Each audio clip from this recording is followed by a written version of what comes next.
Hello, everybody. Welcome to Bayou Bets Thursday, the first show of November. It's November the 2nd, 2023. I'm Jim Derry along with Thomas Casale, sports betting director at bet.nola.com. And what's going on this afternoon, Thomas?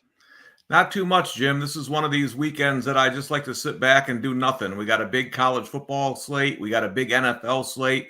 It's probably going to be one of the best weekends of the football season. It really is. We're going to talk about the big slate, especially in the NFL.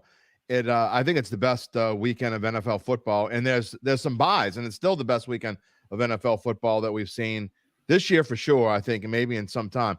A reminder, Caesars Sportsbook is the official odds partner of bet.nola.com. All the odds that you see today, and we'll talk a little futures in a little bit, all coming from our friends at Caesars Sportsbook, and we thank them for that. Also, we ask you to subscribe to the Bayou Bets YouTube channel, where you will always find when we're going on live every Monday and Thursday at 4 p.m. and Datitude live tomorrow morning at Friday, previewing the Saints and the NFL Week number 9. Let's talk about our topics for the day.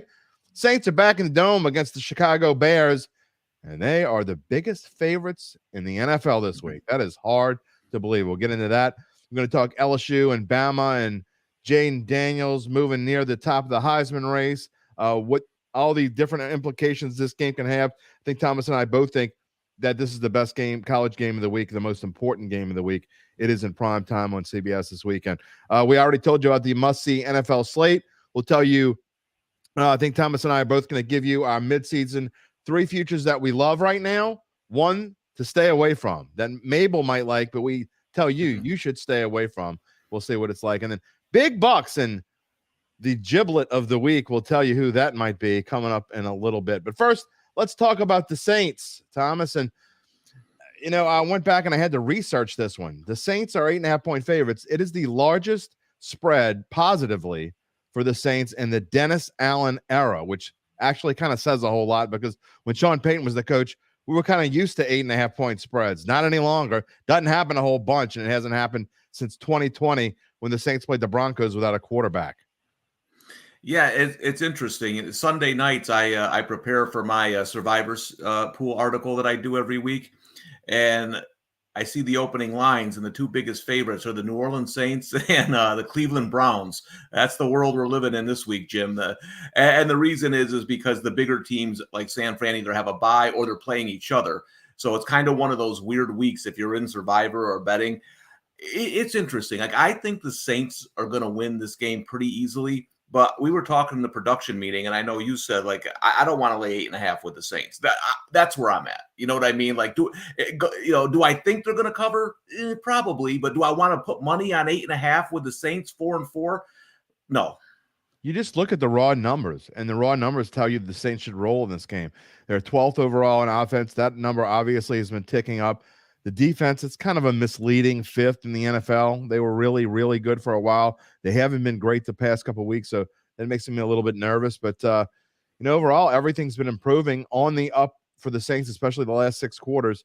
The problem is, Thomas, this team is a roller coaster ride, and I'm just not sure that I can count on them to make that bet. No, I agree. And you're waiting for a little bit of consistency, and that's got to start this week. Like this, if you're looking, we're 8 games in. If you're looking for the Saints to make a serious playoff run, and they play in a bad division, so they might get there anyway. But in terms of doing something, this is a game they got to win easily. I agree. They're playing at home. They're playing a Bears defense that can't stop a nosebleed. Like you mentioned, the offense is starting to pick it up a little bit. I'm expecting another big game from Derek Carr here. He's starting to come on, like you said, last 6 quarters. That should continue against the Bears. And if it doesn't, and I know you mentioned this to me earlier, then I think we have to say we got a problem here. Yeah. And so I think a lot is going to, we're going to talk about futures in just a minute, but the Saints right now at plus 110 to win the division. That number has dropped daily. It was plus 140 when we started this week. We had the show on Monday, and the Saints were plus 140, and the Falcons were the favorites to win the division. And now it's what and what. Saints and Falcons are tied. And I think we all know that if this team plays the way it's supposed to play, which is no given by any means, but if they play the way they're supposed to play, they will win this division. I agree. And you're looking, so let's look at the other 3 teams, right? Listen, I don't care what the final score was. The Bucks got dominated in that Bills game, and I think you're starting to see that team become what we thought they were. The Panthers they're not a threat. Then you got the Falcons. The Falcons to me are similar to the Iowa Hawkeyes. I watch them play and I have no idea how they win a game. You know what I'm saying? Like, you're watching them and you're like, this team's 4-4, and now they're going to a quarterback change. Maybe it helps, but are we gonna put our money on Tyler Heineke? It's the ghost of Hayden Fry. That's what it is. And I know you said it before, Jim, that if the Saints don't win this division, then something's wrong. Shame on them. They're clearly the most talented team, and I don't care what you think of Derek Carr. They clearly have the most talented quarterback. Yeah, there's no question about that. You can hate Derek Carr all you want, but there's zero question that Derek Carr is the best quarterback in this division. By the way, if you would like to get in a comment or a question, we'd be glad to have you. All you got to do if you're watching on YouTube or Facebook is comment in the comment stream. We'll show it here. Just as Aaron Brooks. Will the real Aaron Brooks show up? Is that the Aaron Brooks we think it is? You probably still could throw a pass. So Aaron Brooks probably like 43, 44 years old. He probably could still throw a pass. Who knows? That was a long time ago. Thomas, we also talked in pre-production, you talking about Derek Carr being the best quarterback in this division. Well, he has showed what he can do when he has a little bit of protection. The cover photo on this episode is of Andrus Peat and Max Garcia. And this offensive line has played much better. I don't care what anybody says. Look, PFF has been really hard on the Saints offensive line, and for a very good reason. They've been 30th, 31st, even 32nd for part of this year. Well, they're all the way up to 26th, which sounds terrible, but as far when you're talking about this line and where they've come from, and with all the substitutions and injuries they've had, that's not a bad number. If they can get that up a little bit higher, I mean, you really might have something. You mentioned this in the production meeting, Jim, and I thought it was a great point about the offensive line. It doesn't matter what level of football you're at. The offensive line, if they can't block, it's hard to run plays. And people are going to criticize the quarterback and the coaching. Listen, I'm guilty of that on Twitter on a Sunday, but when you go back and you take a step back and you really look at it, when the offensive line isn't blocking well, there's not much you can do on offense from a quarterback perspective and from a play calling perspective. I'm not making excuses for the play callers. I'm just saying it's harder to call plays when your line isn't blocking. And, yes, it was the Colts, but I thought the line played much better last week. And if they can get any kind of running game going, they don't have to run the ball 50 times a game, but just a little bit of a running game, the offense is going to be even better because they have the weapons to beat teams down the field. Yeah, and we also talked about how Ryan Ramczyk was the highest graded tackle. I'm left or right. Highest graded tackle in the NFL last week. That's 64 tackles. See how quickly I did that? My Shaw math is coming back to help me again. 64 tackles. Ryan Ramczyk was number one. That's saying something. He has not been great of the past couple of years. The injuries have bothered him, but it looks like maybe, hey, if he's healthy and Ryan Ramczyk is that dominant right tackle that we've seen in the past, that could really be a big lift for this team. No doubt. And, the Bears, I don't know if the Bears are going to test them much. They had a good game against Washington in that one. It's kind of an anomaly game. You know how sometimes you can't really explain sports. Dick Butkus dies and the Bears have by far their best performance of the season. Their defense looks great.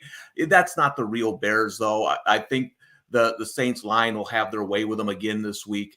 And that's what I really want to see is I want to see this offense. We mentioned it a couple of times. They've taken steps to improve. I really want to see them take that next step. Outside of the Patriots game, where I don't know if the Patriots showed up that week, that was the Saints' most complete game by far. But I thought last week was the offense's best week. I mean, they really look good, and I expect that to continue on Sunday. Well, what I want to see is Pete Carmichael cut this playbook basically in half, and it obviously helped this team. Now, you could take that for whatever you want to take it as, but the fact is that this team played its best offensive game of the year with a dumbed-down playbook. You can't use the same exact plays, but you've got to mix in the right mix of plays, I guess. Taysom Hill's got to be – it just goes to show. Whenever Taysom Hill is a big part of this offense, they are successful. When he's not a big part of the offense, they aren't successful. So Derek Carr needs help, and he needs help from Taysom Hill. We see Saints are ranked 10th in passing offense. The Bears are ranked 30th in passing defense. You mentioned it already. It's got to be another Derek Carr game, and I think it can be with those numbers. Yeah, and sometimes – cutting down the playbook works. Right. I remember Drew Bledsoe has the classic line. They told him when he played for Kevin Gilbride, hey, Gilbride has 12,000 plays. And then Bledsoe said, well, you think you could find one that works. So, sometimes the playbook is too big, right? And it doesn't mean that the quarterback's stupid. It just means you're trying to do too much. And when you slim it down a little bit, you find some of the plays that work. It helps the offense in general. So I think the Saints are going in the right direction. I expect, again, I don't want to put my money on 8.5. They're not the Chiefs. They're not the 49ers. I don't really trust that, laying that kind of wood. I don't trust laying 8.5 pretty much with anybody. So I'm certainly not going to do it with the Saints. You're still bitter about Kevin Gilbride, aren't you? Listen, that guy's got a couple Super Bowl rings now. Yes, he does.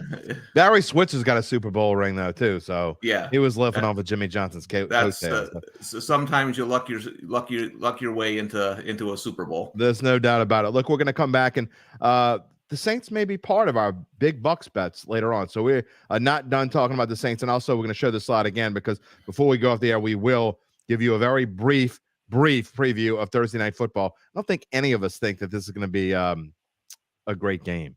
Let's just say with an over-under of 37. I don't think we're expecting all that much, but we will talk about it before we go out the air. All right, I want to talk about our midseason futures and 3 that we love, 3 that we don't love. 1 that we don't love. Thomas, I'm going to let you go first. All right, my favorite one is the Falcons to miss the playoffs. They're plus 145. So here's the scenario I see. Only one team from this division is going to make the playoffs. I don't think it's going to be the Falcons. If this was more towards even, I'd probably lay off, but plus 145, I just think the Saints are by far the best team. And the next 2 months of the season, I think the cream rises to the top. Listen, the Saints have been up and down, but they have the most talent. They have the best quarterback. I think they win the division. So Falcons plus 145, I think is the best value on the board.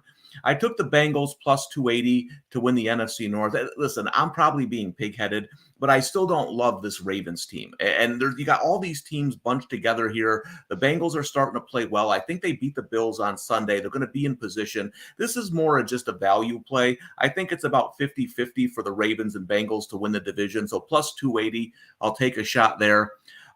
This one's kind of my out there one. The Vikings over 7.5 wins. They already have 4 wins. Man, their schedule is nice. They play the Falcons, the Saints, the Broncos, the Bears, the Packers. I'm not trying to insult anyone's intelligence and telling you that Joshua Dobbs is this great quarterback.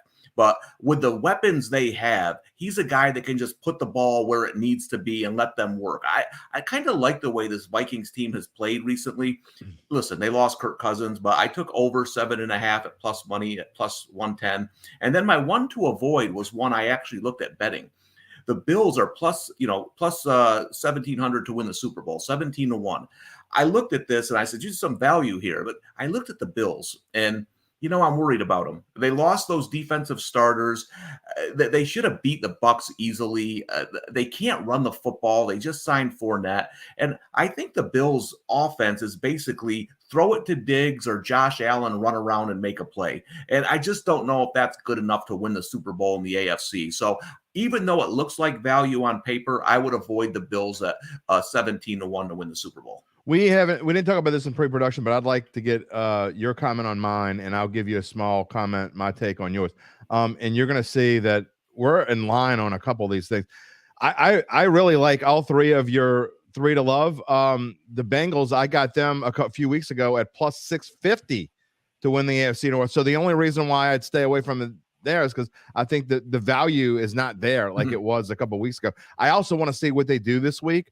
They don't need to win this week for me to believe in them that they can win the division because their schedule down the stretch actually is very favorable. Yeah. I think they can win 7 or 8 of their last 9 games and win this division. I'm with you. I'm not sold on the Ravens either. They're the team this week that all the media darlings love. Next week they'll hate them again. Yeah. So every week it's somebody different. So I like all 3 of those, and you'll see why I like the Vikings in just a minute. But the Bills, I think that's actually a value. Again, if they win this week, that number is going to go back to like 12. So if you don't like it, if you don't like the Bills, like what you said, if people agree with what you said, I have no problem with that take. They haven't been great lately, then stay away from it. But if you like the Bills at all, then buy it now because That number's not going to get any better if they win this week. And if they don't win this week, you don't want it anyway. So yeah, I agree with that. If you listen, the Bills were, I believe, the second favorite preseason, second or third favorite, Yep. and now they're 17. That's why I actually looked at it. I was like, wow, the Bills are 17-1.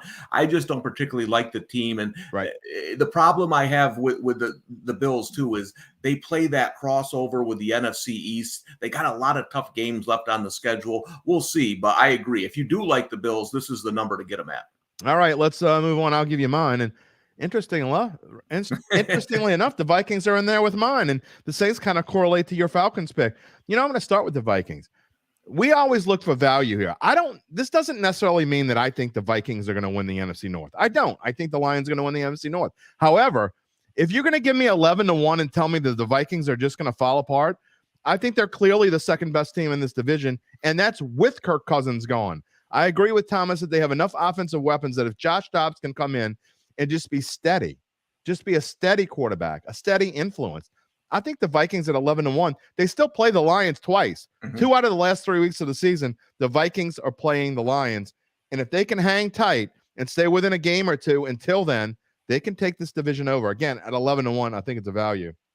And everything we said about the Saints, again, I got them earlier, so this isn't quite the value that I got them at earlier. But I think even money, basically, for the Saints to win this division, I think you're getting a value. That value is going to be gone very soon, because not only do I think the Saints are going to win enough games to start to kind of take command of this division, I'm not saying they're going to go on a long winning streak, because I don't think that. But I do think the Falcons are going to start going downward. Taylor Heineke, he may be an improvement over Desmond Ridder, but that offense is terrible, and the defense is just slightly better than average. So, and then Christian McCaffrey to win the NFL MVP. Look, if the Niners turn it back on and go on a roll, I still think they're the best team in the NFL. I really do.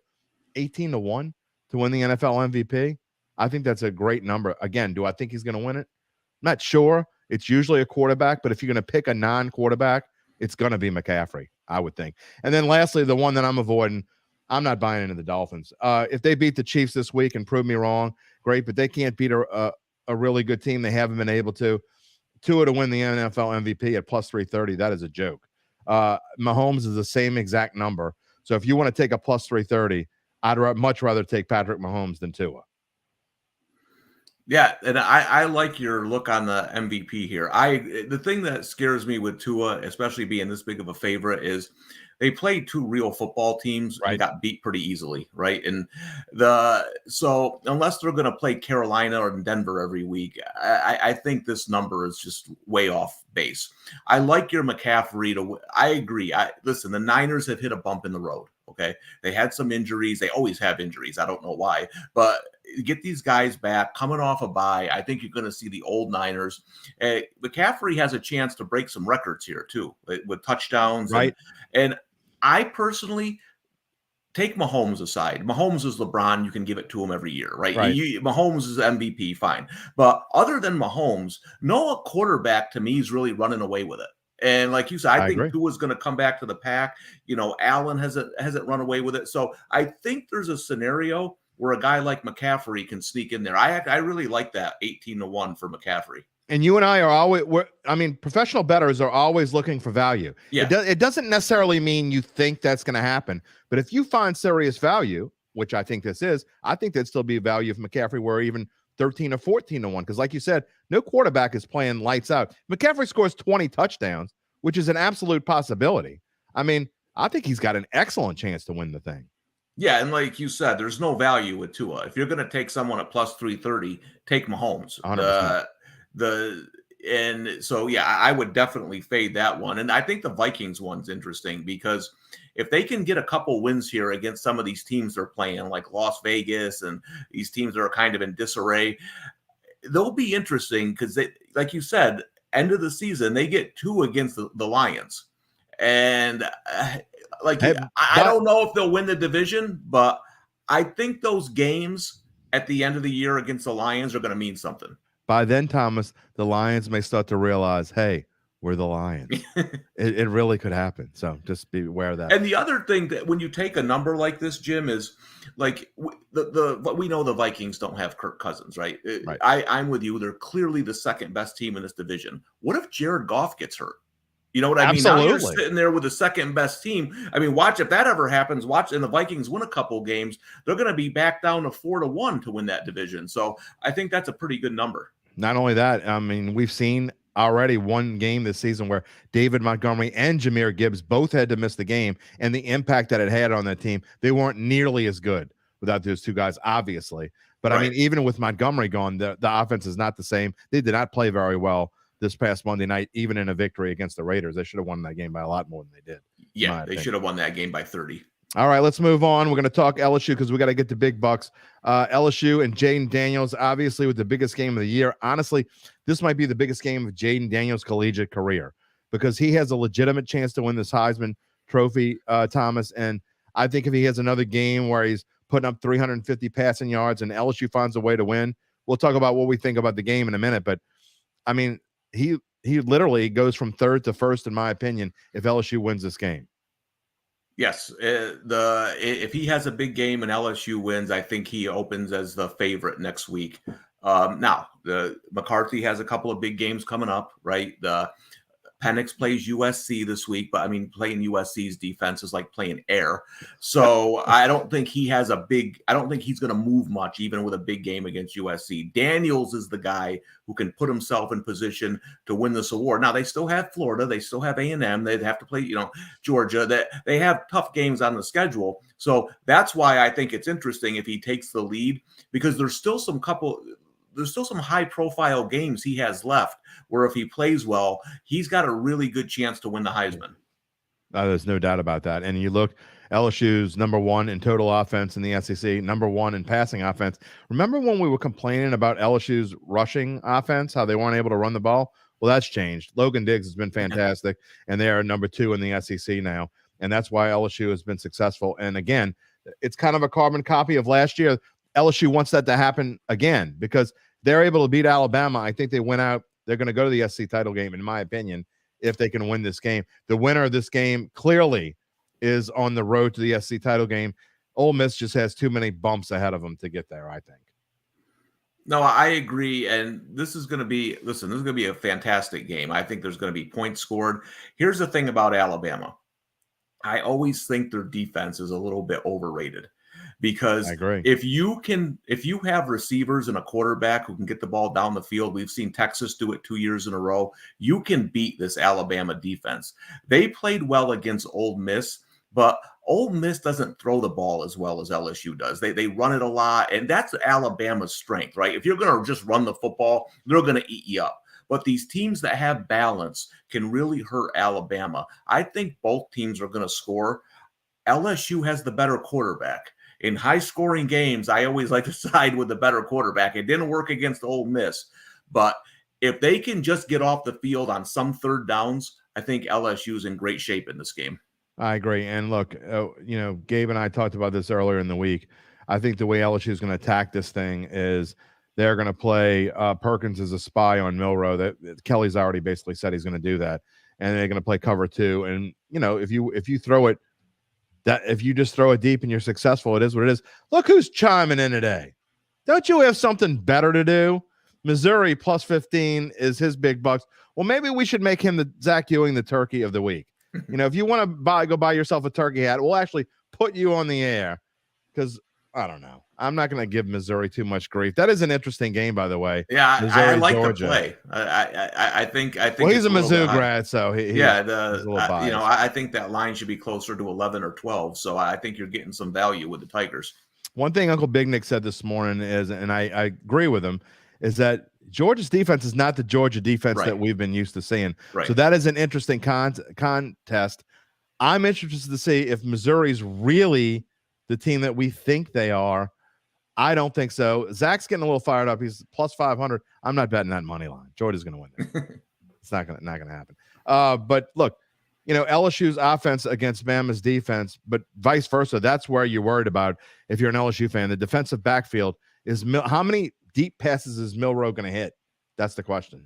Yeah, and that's where he thrives, is hitting the passes down the field. Even in the Texas game where he didn't play great, he still made some plays down the field. Where he struggles still is 3rd and 8. 3rd and 7. Is he going to hit the crossing route? Is he going to hit the out route for first down? That's where LSU can get off the field. And again, listen, nobody thinks that LSU is going to hold them to 13 or 17 points, right? Alabama is going to score some points. LSU is going to win this game with their offense. The defense just listen. If they could make 2 stops, they'd have beat Ole Miss, right? Give me 2 stops. That's basically what you're looking for in this game. Just a few stops, let your offense score. And I think this could be very similar to the Joe Burrow game, right? Where, listen, they went back and forth, but LSU just had the better offense. I think we could see something similar on Saturday. People cringe when I say this, but you compare Jayden Daniels' numbers to Joe Burrow's through the same period of time, and they're almost identical. And I think that, I'm not saying Jayden Daniels is going to be Joe Burrow in the pros, but I'm not saying he isn't either. I think Jayden Daniels has an excellent chance to be a real top-tier NFL quarterback. If he gets a little bit stronger, I think he could be a lot like a Jalen Hurts maybe. But I also think he's also a pure passer, a better passer than Jalen Hurts. We'll see.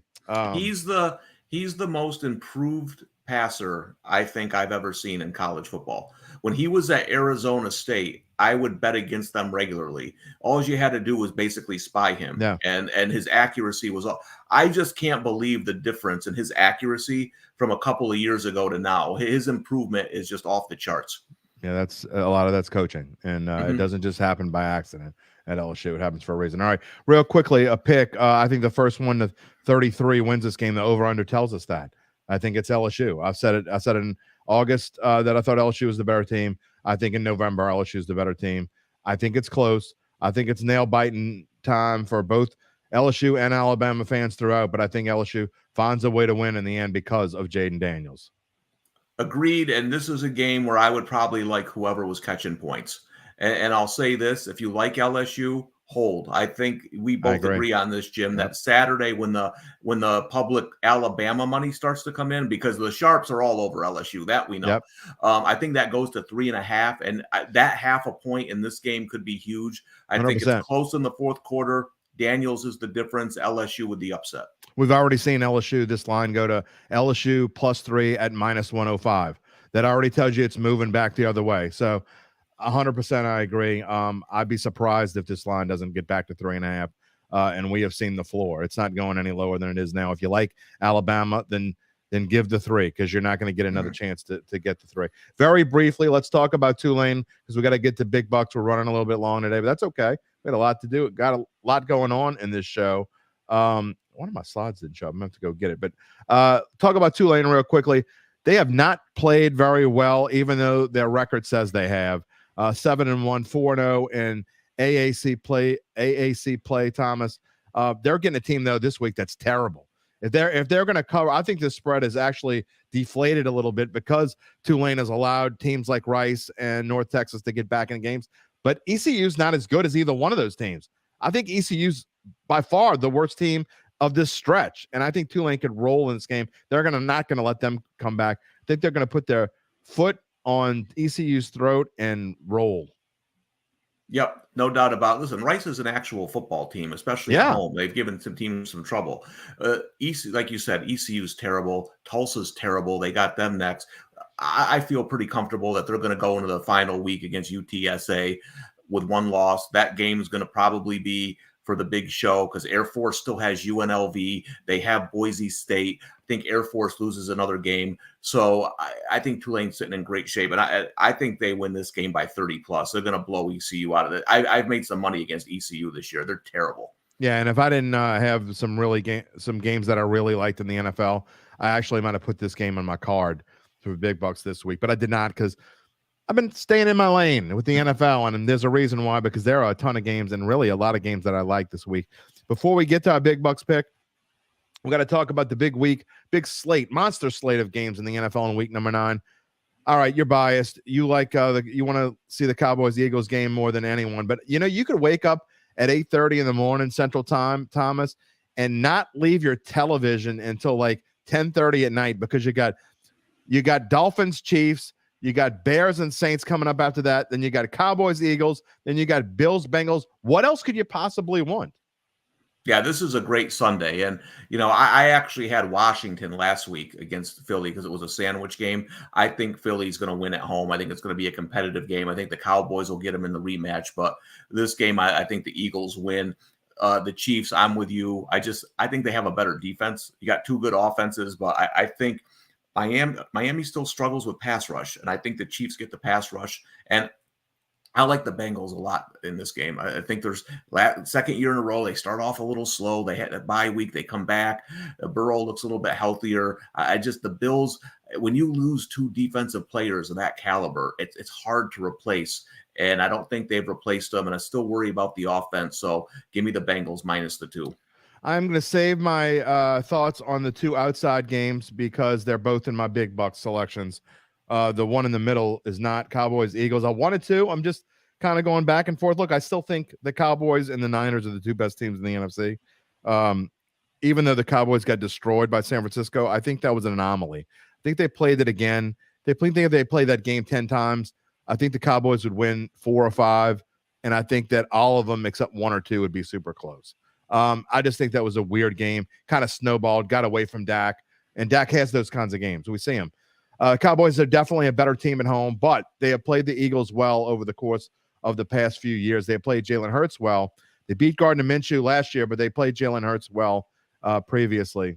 I think the Cowboys win this game. This is a statement NFC East game. I think the winner of this game is going to win the division, even though they play again. I don't think the Eagles are beating them in Dallas, especially if Dallas wins this game. So I think Dallas wins this game straight up. I like the money line. We'll see how it goes. All right, it's time to bring in our friends and do the big bucks segment. There's our friend Gabe. Yeah. He's not even waiting. He's just putting the 30 hat on now. He's not even waiting. Yeah. No, not even waiting. I mean, we'll show the results from last week. Like, go ahead. You can put it on if you want. It's no big deal. Well, I struggle struggle you with see why he's putting it on. I mean, Spencer had a week out of this world, 4-1 plus 90. Needed that. Whew, man. Thomas with a 3-2 week plus 24. I was a mediocre plus 8, but I'm still green, and I'm 3-2. The damn Browns giving up that interception at the end. What a lucky piece of whatever cover for the Ravens, but that's a whole nother story. I'm not bitter or anything. Gabe, what's going on, man? Minus 69. You're not doing it. You got to pick it up, and you're going to go first this week. Yeah, I can assure you I'm going to pick it up this week. If I don't, you might have to start throwing the fades up on there on the screen. But I'll start off with Iowa Northwestern under 30. This might sound crazy to a lot of people. You see a 30-point total and you want to immediately hammer the over. Iowa's been involved in 3 historic over-unders over the last 2 seasons. The under 3-0 in all those games. Iowa can't score without Cade McNamara. And come on, guys, this game's at Wrigley Field. This screams ugly football. You guys broke this game down earlier, LSU-Alabama. I love the over in this. Obviously, LSU over is still undefeated this season. I think the Alabama deep ball kills LSU defensive backs. I think this is going to be similar to the 2019 game that Thomas alluded to earlier. Jim, we can probably remember where we were in 2011 when Eric Reed picked off A.J. McCarron in the game of the century that finished 9-6 in overtime. That's not what this rivalry is anymore. Jordan Jefferson's long gone. Over 61.5 in 3 of the last 4. I think they make it 4 of the last 5. Finally, I have Oklahoma -6 against Oklahoma State. Mabel loves Oklahoma State this week because it's the last bedlam. Oklahoma's bailing. Oklahoma's won 8 of the last 10. Only one of them was by 1 score. I think this is a great bounce back spot for them. And yeah, I really like Oklahoma here, as well as my NFL teaser and NFL under. For accounting purposes, to show you, I texted all 3 of these guys before we went on the air. The lines have been crazy moving all week long. There is so much action in the books this week. It is crazy. So for accounting purposes, that LSU-Alabama number is actually over 61.5, not 60.5. So we are transparent as can be. We go with whatever the number is within a half an hour of us going on the air. That's what I'm doing these slides and graphics. And then I check them again right before we go on the air. I just didn't get to this one. But I'll tell you, they have been moving. They have been moving so much that I had to change one of my picks. I had the Chiefs money line, but right before we went on the air, about an hour before, it changed. The line changed from minus 120 to minus 135. I'm just not going to advocate taking that. I'd rather give the 2 points to me. The 2 points is worth a quarter in this spot. So I'm still going to make it my best bet. I don't love it as much as I did earlier.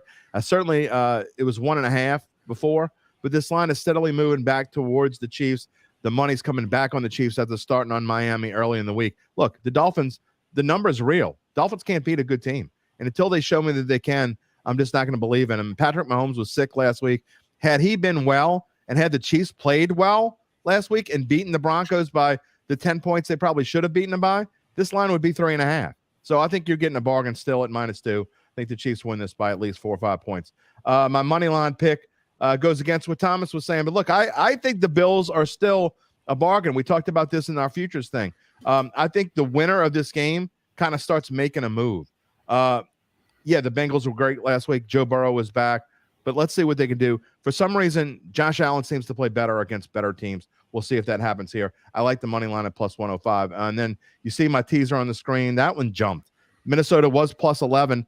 That line's moving back towards Minnesota. Tampa Bay, I'm not sure who wins that game, but I think it's close enough, certainly close enough to put it in the teaser. You see my money line parlay there. And then I know Spencer and I are going to be going head-to-head, but the Giants are awful. As bad as you think the Raiders are, the Giants are worse. Brian Daboll was a mirage. Danny Dimes, what a waste of money. He's coming back this week, and guess what? Max Crosby is going to be all over his tip. There's one thing the Raiders do well, and that's rush the quarterback.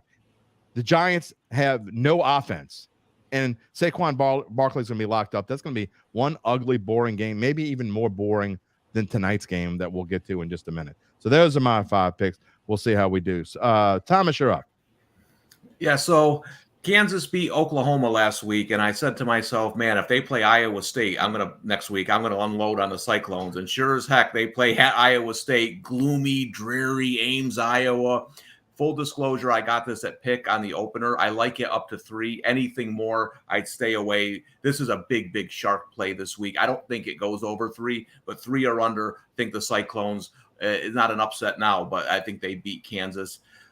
Listen, Arizona, UCLA, wrong team favored in my opinion. Arizona's a good football team. Probably should have beat Washington, beat USC at home, a dog to a UCLA team that still has quarterback issues. I like Arizona to win that game outright.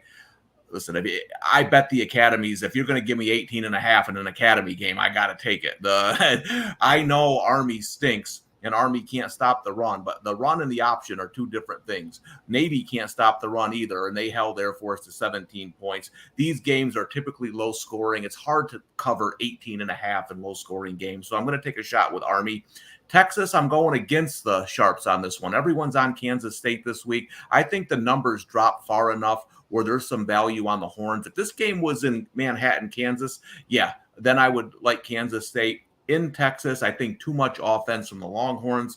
And then I'll just be honest with you. There's 2 teams I think are worth fading, started last week, are the Bucks and the Rams. I think they overachieved in that first month of the season. I like the Texans coming off a stinker. I think the pass rush is really going to get to Baker Mayfield. Give me the Texans under a field goal. How about the Texans win by 3, and then we're all happy? Yeah, that's good for me. All right, there we go. All right, Spencer, big plus 90 last week. You went from $8.99 to $9.89. You're with $11 of getting back in the green. What you got for us this week?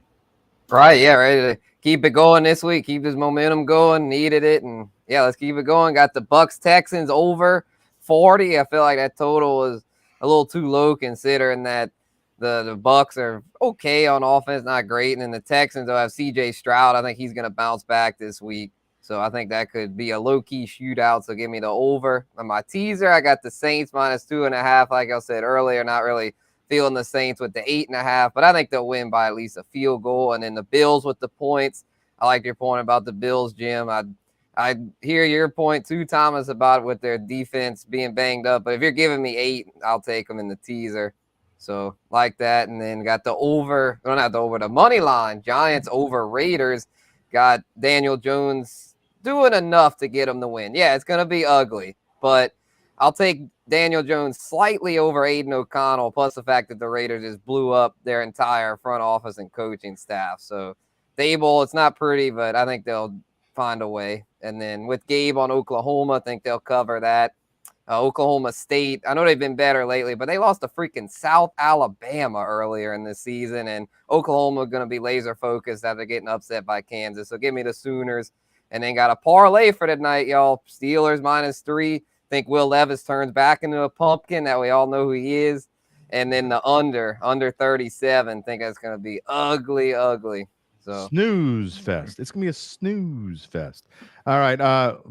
One last thing on Giants Raiders. Again, one of us is going to lose this game. We're not all going to go 5-0 this week. It's literally mathematically impossible for us all to go 5-0 this week. Teams that fire their coaches, they usually play well the next week. It doesn't last long. It only lasts a few weeks, but they usually get a little boost. Also, if I would have had a 6th game, I really like the Commanders this week. Making those changes, people think it's going to be a negative thing. I actually think it's going to be a positive thing. Get some kicks in the butts. They're trying to get Ron Rivera fired. I don't know what's going on over there. All right, before we go off the air, Spencer has already told you what he thinks about Thursday night football. Thomas, your thoughts tonight on what could be. I mean, I might be sleeping by the second quarter. No doubt about it. Listen, the Titans weren't going to lose last week. They were wearing the Houston Oilers throwback uniforms. They can't lose in those. They don't have those uniforms this week. I agree with Spencer. I think the Steelers' defense too much. And, again, it's going to be a snoozer. Gabe? Matt Canada's on the field. It's going to change everything, don't you know? Yeah.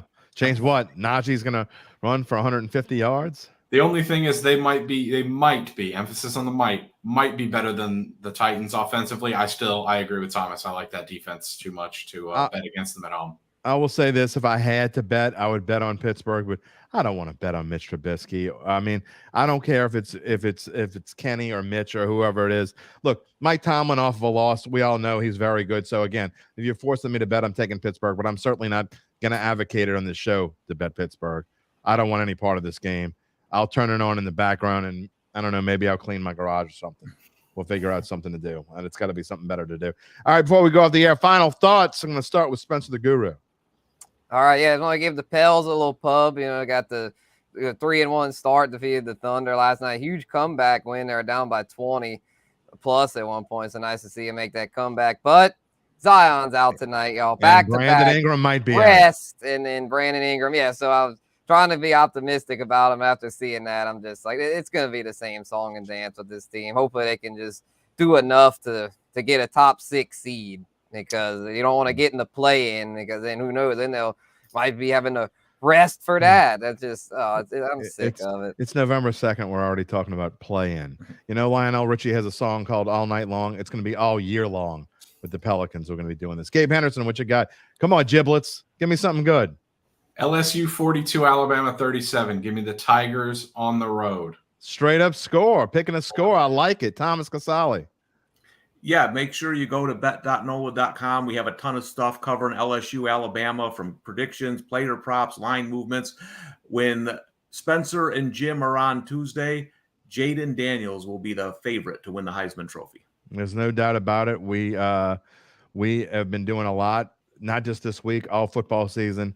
I don't think anyone else anywhere gets as much out of their 4 guys as they get out of us. I'm just going to say that, and good stuff. I mean, we're you know, we weren't in the green so much in those numbers, but overall, I think we do a pretty good job with not just with our picks, but what we give you and are able to show you and let you decide for yourself after we give you the information, because we don't just pick information out of the sky. We do a lot of research. We get a lot for you, and it shows up here, I think. My final thought is tomorrow morning, Datitude, Friday morning, Larry Holder's back with us after going out to the tennis courts last Friday. Doug Mouton filled in. I'm interested to get his thoughts, because he goes through each game as well for the Athletic, kind of sort of the way PFF does analytically. And so to get his thoughts on the Saints Bears is going to be interesting. And then we're going to talk about the best games of the week. I kind of think they're going to be the same 3 games we talked about, Thomas and I talked about.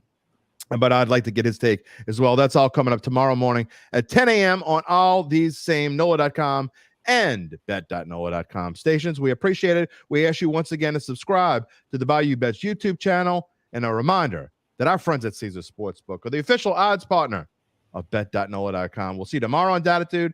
We'll see you Monday morning. For Zoe Collins-Rath, for Thomas Casale, Spencer the Guru, Gabe Henderson, I'm Jim Derry. Have a great weekend, everyone, and go Tigers. And please, for the love of God, go Saints. We'll see you Monday.